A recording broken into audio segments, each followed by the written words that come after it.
kali yang terakhir banget. Jadi kita bakalan ngelihat Irangel nanti akan seperti apa hasilnya yang akan dibawakan oleh Saskoy dan juga Microboy, silakan.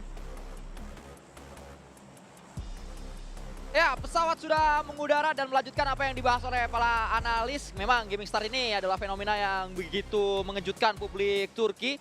Dengan lebih parahnya lagi, hari pertama Grand Final di PMGO Turki, mereka hanya mengumpulkan 18 poin di peringkat nomor 15. Itu setelah hari pertama. Hari kedua, hari ketiga, tiba-tiba mereka melonjak, berakhir di #2 PMGO Turki.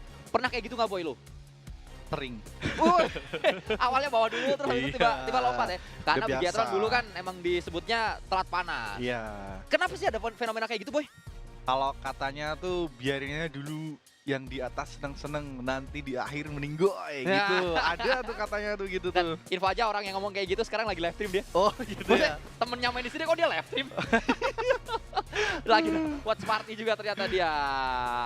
Dan kita menuju ke area Irangel yang ternyata sudah mulai terpisah-pisah. Selatan diisi oleh 3 tim yang berbeda, Wolf. Lalu juga ada Titi Project dan ada GK. 3 tim di area SMB dan SMB-nya tuh karena zona atau maksud saya garis pesawatnya ada di kiri, jadi nggak ada yang ngambil si Novorepnoye. Mungkin dari tim GK kali ya, bakal ngambil vehicle, terus bakal ke Novo. Karena untuk Novo sendiri sebenarnya lootingannya cukup oke. Cuman kalau dengan meta sekarang, circle sekarang tuh agak susah karena sangat jauh dari pulau utamanya. Jadi untuk rotasi itu harus benar-benar bisa ngambil celah. Contohnya pemain-pemain yang seperti Aurora yang biasa memainkan outer itu baru oke lah buat milih drop zone yang di pulau bawah ini. Kayak Ulf nih di sini dia ngamanin SMB juga nih kayak tim Aurora San. Ya, dan kalau kita ngomongin Novo juga waktu Jurdun lu di Novo kan, Boy? Iya. Yoi, waktu zaman Yoi. Jurdun juga di Novo. Itu yang membuat mungkin permainannya juga bisa diadaptasi sedikit banyak ya. Walaupun sekarang kayaknya udah nggak terlalu bisa kayak gitu ya, cara main dulu ya. Susah banget karena dari circle-nya juga cukup jauh ya. Kalau kita lihat di sini dari tim Bigetron seperti bakal terjadi clash dengan tim RRQ di sini di bagian utara di dekat Zarki. Kita nggak tahu kenapa mereka berdua berdekatan karena biasanya tim dari tim Bigetron ini justru malah drop zone-nya di daerah school ya San ya. Ya, ini menarik sekali karena pertemuan terjadi di kota yang terlalu kecil antara dua tim Indonesia. Dua-duanya tidak berhasil untuk turun di drop zone mereka yang sebenarnya, karena kita ngomongin Bigetron berarti biasanya di school, kita ngomongin RRQ biasanya di Milta. Garis pesawat yang tidak menguntungkan membuat mereka memilih untuk turun di posisi lain, tapi saya baru pernah melihat Bigetron ingin ke Zarki, saya juga baru pernah melihat RRQ ingin ke Zarki di dua tim yang ini dengan roster yang sekarang, dengan update yang terbaru. Dan kita menuju ke area push pertama yang coba dilakukan oleh Bigetron, ditawarkan satu granat! RRQ berhasil membuat Bigetron tak berdaya, Nerpeko tadi. Sayangnya tidak berhasil menjadi confirm elimination. Terlalu terburu-buru dari seorang Nerpeko, tapi fight tetap terus berjalan dari tim RRQ akhirnya melakukan commit fight. Tabrak dilakukan, Viren dapatkan satu. Tersisa satu orang dari tim Bigetron. Dari satu orang ini, apakah bisa melakukan clutch 1v1? Dari tim Bigetron berhasil melakukan clutch. Federales Gagal tadi. RRQ memulai fight dengan baik. Memulai fight dengan 2 knockdown pertama menuju ke Bigetron. Namun kembali kita lihat 2 kali momentum dimiliki oleh pemain Bigetron. Di match pertama Rezak, sekarang gantian Federales. Dan kalian kalau pingin kayak Rezak, kalau pingin kayak Federales, bisa memulai perjalanannya lewat PMNC yang sekarang pendaftarannya udah dibuka. Tapi lu ikut lagi ya, Boy? Karena kemarin kan PMNC sempat ikut ya. kalau ada panggilan bolehlah nyoba-nyoba lagi dah. Kalau ada tim komunitas yang mau dibantu, Ya, bisa ya. gacha-gacha biasa. Ya, lumayan. Kalah jadi konten, menang jadi konten. Iya. Tapi kita juga mengingatkan kepada kalian bahwa rotasi nampaknya sedang dilakukan oleh berbagai tim saat ini menuju ke area-area yang lainnya. Dan nampaknya kita akan mengetahui siapa yang nanti akan terlibat fight kembali. RRQ di posisi yang sekarang agak mulai lumayan berbahaya. Posisi mereka ada di 14 dan perlu ada boostingan poin di match setelah ini. Nggak boleh lama-lama ya dengan kayak gini keadaannya. Kalau RRQ abis ini poinnya dikit lagi, kayak mental udah agak goyang harusnya tuh. Bener, sayang banget buat RRQ karena tadi sebenarnya mereka udah unggul dari pemainnya dari 3 melawan 2. Di sini kita lihat Federales ya di watch replaynya tadi. Sangat bagus banget ya by Infinix GT50 Pro Hyper Performance. Itulah dia. Gila. Wah, clutch yang ditujukan oleh satu pemain yang memang jauh-jauh didatangkan ke Indonesia bukan tanpa alasan karena Coach Ken melihat ada potensi dari pemain tersebut dan dibuktikan sebuah tugas yang diemban di pundaknya berhasil dikerjakan dengan baik. Tapi gue masih bertanya-tanya, kenapa dari kedua tim Indonesia ini bisa bertemu di Zarki? Padahal harusnya udah ada evaluasi atau enggak test match yang udah dilakukan. Pasti biasa juga kita juga saling sharing di manakah drop zone-nya nih. Kalau misalnya di Erangel kalau pesawatnya gini, kalau pesawatnya gitu. Tapi game udah terjadi, RRQ harus reset karena tersisa 4 match lagi, San. Karena menurut gue juga terlalu telat sih buat RRQ buat milih untuk fight ya. Kenapa nggak di rondo tadi mereka mungkin bakal memainkan gameplay yang agresif sehingga waktu di Erangel kali ini tuh mungkin udah dapat momentumnya, San, kalau menurut gue, San. Ya, kita juga mengingatkan kepada kalian bahwa Mari Coffee Candy adalah permen kopi yang praktis yang bisa dinikmati kapan saja dan sedang berkolaborasi dengan PUBG Mobile. Kalau kalian ingin merasakan, kalian bisa datang nanti langsung menuju ke tenis indoor karena juga akan tersedia saat kalian datang ke sini. Dan jangan lupakan PUBG Mobile juga sedang berkolaborasi dengan banyak pihak. Kalau kalian ingin mengetahui kolaborasi-kolaborasinya, langsung datang ke PMGO nanti di tanggal 6 dan tanggal 7 waktu Grand Final. Salah satunya juga berkolaborasi dengan Upoint. Kalau kalian top up UC di Upoint, nanti kalian bisa mendapatkan ada bonus 60 UC. Itu, Boy. Kalau top up Enak gimana, Boy? banget di upoint.id. Dapat 60 UC loh. Itu. Tapi sebenarnya zonanya ini kemana ya? Kok mereka masih ada di bagian selatan dari tim TT Project di sini bareng sama tim Ulf ya? Sepertinya emang sengaja sih, kayaknya lagi di setup untuk di-cut rotasinya, San. Satu momen yang mungkin akan kita lihat di beberapa saat lagi karena info sih udah dapet semuanya. Selatan udah pasti banyak player yang sadar betul lawan-lawannya berapa saja, siapa saja yang ada di sana. Namun aksinya belum terlihat dengan adanya jarak yang masih terpantau antar pemain-pemain yang ada di dua tim tersebut. TT Project kembali kita lihat Zerich ini pemain yang begitu percaya diri. Sendirian maju juga dia berani untuk langsung menghajar para pemain-pemain Ulf. Dibuat tak berdaya, dibuat low posisinya. Satu pemain dari Ulf bahkan terjebak di belakang. Sudah pasti akan sangat mudah untuk pemain kaliber Zerich mendapatkan elim tersebut. Licik sih kalau gue bilang sini sih. Sengaja banget lu kayak ngebegal di tengah-tengah jembatan. Cuman memang disengaja diatur gitu. Pemainnya cuma satu di bagian situ, satu di bagian rumah, satu di bawah jembatan. Jadi buat dari tim Ulf ini sih susah banget ya buat ngantisipasi dari cut rotasi yang dilakukan oleh tim TT Project. Akhirnya 2 eliminasi dan 2 orang dari tim Ulf harus mati dan tidak bisa melanjutkan di Erangel kali ini, San. Ya, tapi zona memang berada di area atas, Georgopol, shooting range, lalu juga kita melihat Butiart masuk sedikit, area hospital pun masuk, membuat Ulf masih terlambat, apalagi TT Project, walaupun, info dari gua, TT Project ini ternyata yang punya adalah konten kreator dari Region Cheese yang namanya itu Tati, jadi Titinya itu nama ownernya, Tati Project sebenarnya. Antara kita mau menyebutnya Tati Project atau TT Project ya bisa-bisa juga. Ibarat kayak Microboy kalau bikin tim namanya tim Microboy gitu. Tapi kalau kita lihat boom malah satu mobil berapa orang isinya, San? Satu mobil 3 orang. Waduh, ini kalau misalnya mobilnya meledak dapat 3. Sedangkan dari Sanju di sini HP-nya cukup low dan harus mengambil satu buah vehicle di bagian pulau atas. Sepertinya akan melakukan rotasi seperti tim GK yang sangat jauh dari zona karena dia mengisi dari Novo Repnoye. Akankah ada manuver rotasi zaman old ya? Kayak zaman dulu pemain 4AM dari luar zona sampai ada sound-soundnya yang bisa dilakukan. Sering banget tersebar di TikTok, rotasi-rotasi goib gitu ya. Gila sih. Tapi sekarang untuk melakukan rotasi kayak gitu udah tidak terlalu efektif ya, dan kayaknya udah mulai terbaca oleh lawan-lawan yang lain. Lalu juga kita ngelihat seringnya kalau dulu kan circle 2 tuh langsung utara, tusuk tengah di circle 2. Sekarang nggak bisa ya langsung circle 2 ya, harus circle 4 atau circle 5 ya baru bisa agak masuk ya. Iya, karena dari pengecilan zonanya sekarang lebih besar di PSKA 2 dan ketiga. Jadi pas ke 4, 5, 6 tuh ngecilnya kecil dikit-dikit gitu. Jadi untuk zona berpindah mental terlalu jauh tuh nggak bakal se-ekstrim PES ke 2 dan ketiga, San. Ya, jadi itu yang menjadi alasan kenapa sih rotasi di circle 4 itu lebih bisa untuk kita menuju ke area tengah, dan itu juga yang diungkapkan oleh Potato. Biasanya kan poin kayak gitu tuh, kalau circle 4 udah langsung nyari tengah, dan kita lihat sejauh ini di pace yang kedua atau stage yang kedua, Foot masih melaju dengan 2 kendaraannya. Belum banyak momen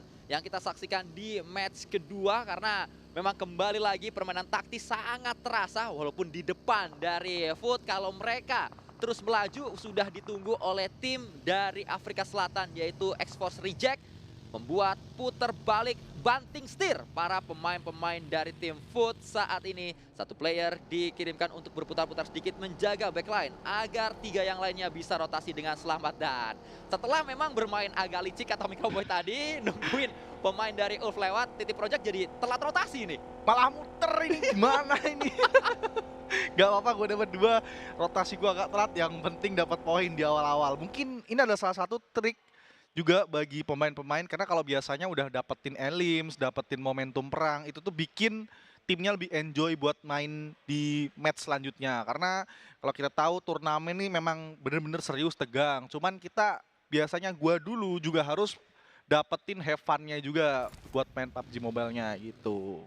Ya, karena memang jika sudah mendapatkan tekanan, tidak merasakan enjoy, justru malah nggak keluar tuh skill-skill yang sebenarnya di atas rata-rata dari masing-masing player, seperti apa yang coba ditawarkan oleh Kane menuju ke satu jendela dan tidak berhasil tadi untuk mendapatkan knockdown, hanya damage saja. Dan dengan begitu ketahuan sudah di mana posisi dari para pemain Foot. Tembakan diberikan oleh Z-Wolf. Foot ini semua pemainnya adalah pemain-pemain dari Nextruya, kembali akan menghajar pemain dari Vicious atau VCS yang sudah knockdown 1. Foot Police di situ masih melakukan defending, tapi kalau kita lihat dari pemain Geek udah mendapatkan eliminasi tambahan atas rotasi yang dilakukan yang sangat jauh dari Novo menuju ke arah shooting range. Gila, berapa kilo ini, mana sekarang bensin lagi susah dicari di dalam Erangel ya, San ya? Bener, kalaupun sekalinya ada agak sedikit-dikit sekarang, Iya. nggak bisa langsung banyak. Iya, value-nya agak naik, bener bensin. Iya. Tergantung si kompon yang dipilih sih. Karena kalau di Erangel di sini perumahan yang scrapping juga kita jarang juga sih dapetin bensin. Jadi emang dari awal harus sedia bensin ya sebelum, bukan sebelum hujan, emang sebelum habis. Ya, karena memang kalau kita saksikan rotasi era sekarang bahkan tidak hanya membutuhkan, kalau zaman dulu kan satu orang rotasi naik mobil, 3 yang lain mobil belakangnya. Ada yang kayak gitu. Kalau sekarang kayaknya masing-masing player udah harus menggunakan mobil sendiri-sendiri, dan tidak hanya menggunakan mobil sendiri-sendiri, harus bisa changsit juga untuk dembak. Jadi kalau dulu orang naik mobil itu pasrah, sekarang justru dengan kendaraan itu malah bisa seolah-olah nembak dari dalam kendaraannya. Banyak mekanik-mekanik baru, padahal itu sebenarnya kalau zaman dulu changsit lapar tuh gua tegur, karena kalau zaman dulu kan kalau kita changsit tuh ibaratnya rem tangannya tuh nggak ditarik. Benar. Rem tangannya tuh ditarik. Kalau sekarang mah ya udah jalan aja. terus, los aja gitu. Tapi kalau kita lihat dari Boom Yami sudah mendapatkan 1 elims terhadap tim HC. Di sini dari UK sepertinya harus terculik dari pemain Indonesia, Yami, salah satu MVP PMPL dan PMO. Itu dia Yami lagi-lagi mendapatkan 1 eliminasi tambahan. Sedangkan dari arah lain tim TT Project juga sudah siap untuk mengepung dari tim HC sendiri. Tersisa 2 orang dari tim HC. Tidak banyak momen yang kita lihat karena Zerich kembali lagi akan menambah lutingan-lutingan segar setelah ada 1 kotak berasap hijau yang tadi bisa dimanfaatkan. Zona membanting menuju ke area sebelah kiri, dan beberapa apartemen akan sangat mahal harganya karena masih sangat kosong itu apartemen. Apartemen mahal, tapi mungkin bukan destinasi dari tim Bigetron karena mereka sudah mendapatkan 1 buah outer circle. Kalau kita lihat di sini dari tim TT sepertinya bakal di commit fight sama tim Boom, cuman belum ada follow up tambahan. Kalau kita lihat dari bagian sini dari Yami akhirnya malah ter-take down. Mana backup dari tim pemain-pemain Boom yang lain, San? Yami sebagai king di Boom harusnya punya perlakuan khusus ya. Pemain-pemain lain harusnya langsung cepat merespon dengan satu player bintang tersebut tumbang. Nah, lihat dia. Dua player langsung bisa membackup seorang Yami datang ke tempat yang dibutuhkan. Granat juga dilemparkan. Ini juga salah satu granat yang sudah ditutor pastinya oleh Yami menuju ke pemain-pemain dari TT Project. Tapi belum ada hasilnya. Prestige justru mendapatkan pemain dari Trend to Kill di arah yang lainnya. Zerich kembali kita lihat. Neos kali ini mencoba melemparkan utility, hasilnya berbahaya, membuat satu lagi pemain dari Boom tumbang. Yami kembali tak selamat. Ada kendaraan mungkin bisa dimasukin ke kendaraan lalu kabur terlebih dahulu seperti yang saya pikirkan. Ternyata sama pemikirannya, kabur dulu. Cocok banget San lu jadi pro player. Pemikiran lu sama banget kayak Boom, tapi dari Zerich seperti akan melakukan commit. Turun di bagian high ground, mengelok pemain-pemain Boom yang terjepit di bagian bawah.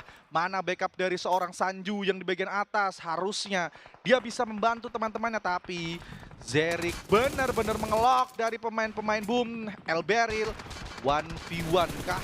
Belum sepertinya, karena masih ada dua pemain dari tim TT Project dan dua pemain dari Boom. 5 elim dikumpulkan oleh TT Project Neos yang tadi melakukannya dan kita geser lagi ke area yang lain. Boom! Hanya 2 elim saja yang dikumpulkan oleh mereka, bahkan sudah dipulangkan menuju ke lobby, membuat hilang sudah harapan dari Boom menambah poin lebih tinggi di match kali ini. Ini bukan match yang menyenangkan bagi kita supporter Indonesia karena dua tim Indonesia poinnya cukup terhenti di match ini. Cuman BTR yang masih hidup di match kali ini, masih bertahan di stage keempat. Karena kalau kita lihat, kalau gua sendiri ngeliat di situ dari tim pemain Boom kurang komit ya untuk melakukan press ke arah tim TT Project. Karena kalau kita lihat tadi sebenarnya masih unggul pemain, cuman dari posisi-posisi pemainnya sangat jauh sehingga revive-nya terlalu lama.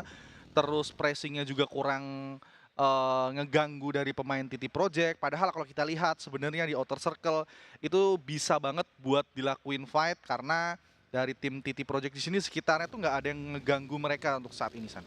Gerak segera pemain-pemain dari beberapa tim, salah satunya adalah GK yang terpantau dari drone view di ujung sana. Juga kelihatan ada Bigetron yang sudah melakukan perjalanan sedikit demi sedikit masuk ke area dalam dari zona. Ulf mendapatkan satu pemain TT Project. Dari tadi kita melihat memang cukup agresif para pemain-pemain dari TT Project dan akhirnya terhenti di 6 elim saja untuk mereka. Tidak bisa menambah elim kembali, namun ini poin yang sangat-sangat lumayan untuk bisa bertahan di 3 besar untuk 2 match pertama. Lemparan utility akan berbahaya memberikan damage, bahkan tidak hanya damage, namun juga pastinya kendaraan tidak selamat di keadaan tersebut. Bigetron juga di bagian pinggir dari zona memantau dari peperangan antara tim Nigma dengan GK. Sepertinya dari Bigetron sendiri masih nunggu timing sih kalau kita lihat sih. Karena dari zona yang didapetin mereka hanya perlu menunggu ngedefend dari pemain-pemain dari GK ataupun Nigma yang mau masuk ke zona yang bakal harusnya masuk ke arah teritori mereka, San. Frozen, kita lihat tembakan diberikan. Namun tempat yang lain, Kwa mendapatkan satu pemain Footballis ditumbangkan. Kembali lagi VCS nampaknya menjadi tim yang cukup ngegas di awal-awal dan masih cukup konsisten mereka. Dorin akan menyelamatkan rekannya terlebih dahulu, atau maksud saya memberikan end terlebih dahulu menuju ke Footballis. Memang ditunggu agar bisa nge-end 2 pemain, tapi hanya sendirian saja saat ini keadaan dari seorang Dorin 2-3. Tidak banyak opsi yang dimiliki oleh Dorin, bahkan lemparan utility bisa membuat Dorin tidak selamat di posisinya. Footballis tertekan karena dari Vicious. Dorin di sini seorang diri berhasil mengambil posisi kunci dari tim Footballis di sini. Sepertinya dari Kane memaksakan untuk mengusir dari Dorin dari posisinya. Tapi dari bom seorang Dorin berhasil mendapatkan satu. Kalau kita berpindah seorang IC dengan close combatnya, tapi gagal juga. 1v1 dari tim Frozen. Masih ada Footballis di sana dan ternyata berhasil nampaknya tugas tersebut diemban oleh seorang Frozen. Walaupun memang menjadi pemain terakhir yang masih hidup, Frozen bisa setidaknya membuat satu langkah menuju ke dalam zona, ditinggalkan rekannya. Tidak ada penyelamatan terjadi di posisi tersebut.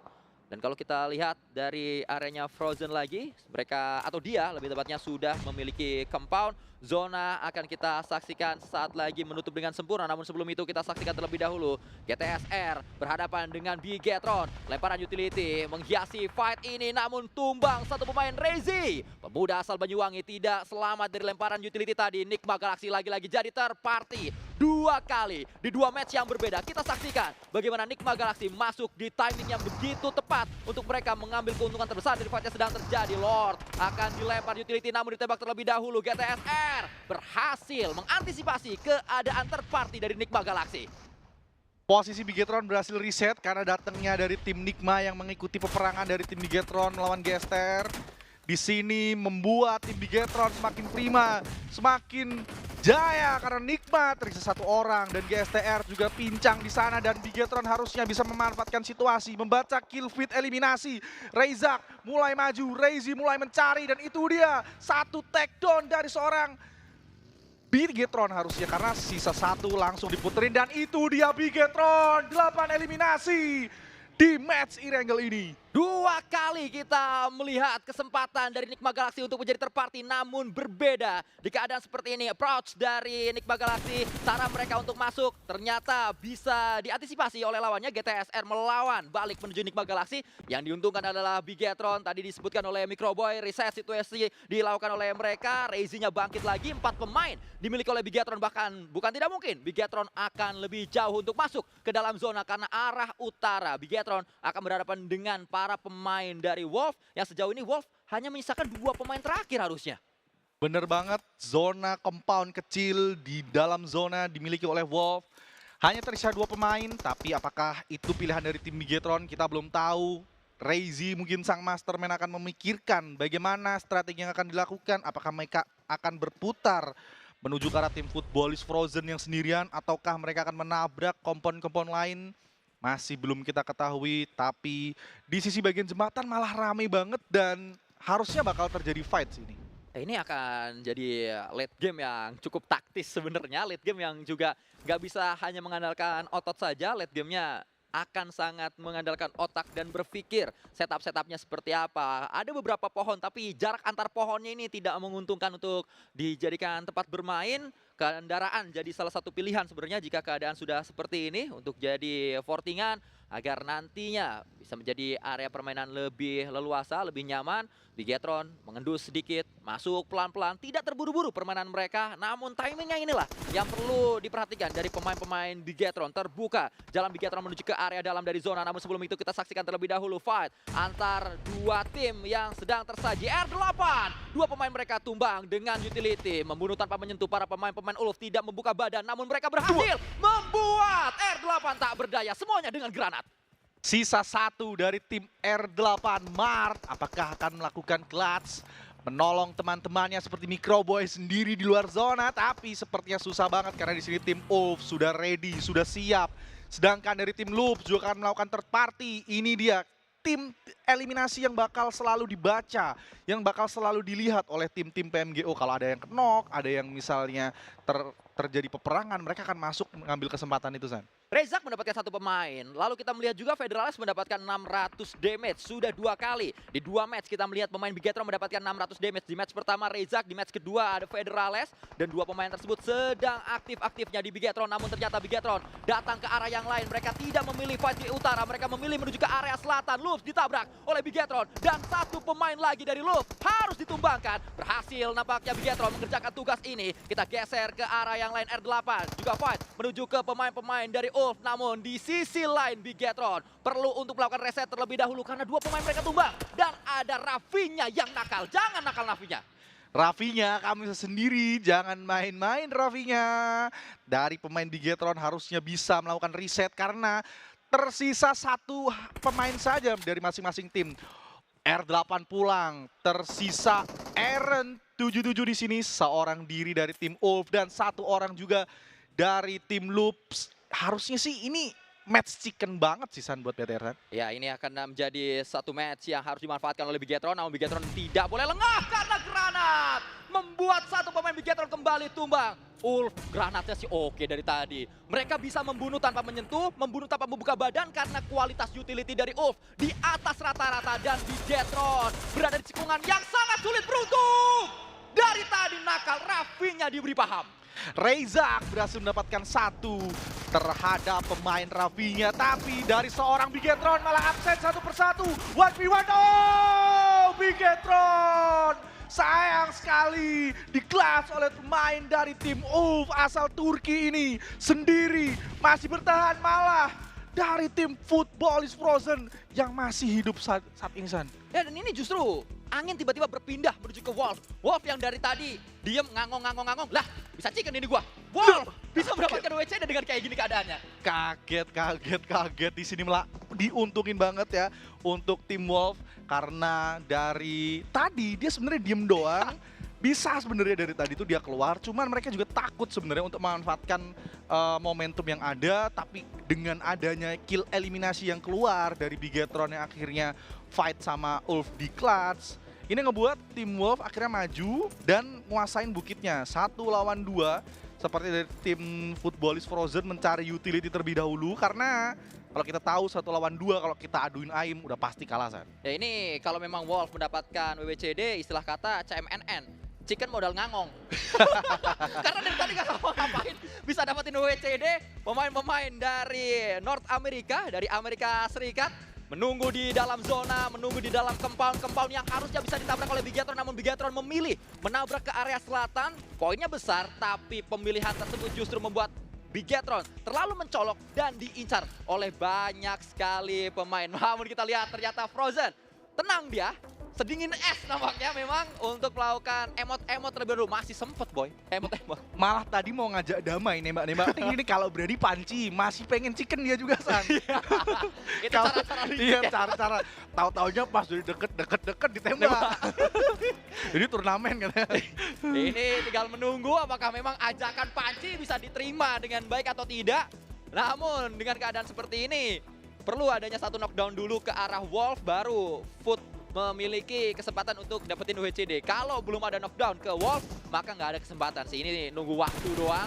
Kita menunggu zonanya akan menutup, kita menunggu blue zone-nya mendorong seorang Frozen datang, mantan pemain dari Next Ruya yang sekarang membela Foot dan berhadapan dengan 2 pemain dari Wolf di depannya. Jelas terlihat kesempatan mulai tertutup untuk seorang Frozen. Namun lemparan utility ini cukup dekat dan ada splash damage sebenarnya boy. Frozen bener-bener mencoba di sini 1 lawan 2, mencoba apakah ada miracle untuk dirinya pada match kali ini karena 6 match yang dijalankan hari ini tentunya 1 chicken aja sebenarnya sudah bisa ngangkat untuk ke arah grand final hari ini, San. Ya, 1 winner chicken dinner pastinya akan langsung memboosting poin, apalagi persebaran poin di grup B cukup merata, tidak ada satu tim yang menonjol banget. Setelah mendapatkan momen besar di match pertama, tidak dilanjutkan untuk match yang kedua, membuat persaingannya seperti reset lagi untuk match kali ini. Namun 1 granat, 2 granat, ini berbahaya. Frozen mengetahui granat tersebut, gocek kanan kiri, gocek kanan kiri. Masih punya sebuah momentum untuk melakukan healing. Bahkan healingnya dilepas, melakukan sebuah tembakan dan gagal. Pada akhirnya, Wolf beneran dapat WWCD modal ngangong. Enak banget dari Wolf di sini. Mungkin dia pas di dalam compound kecil itu sambil berdoa, Tan. Iya. Peranglah sana-sana aja. Ya itu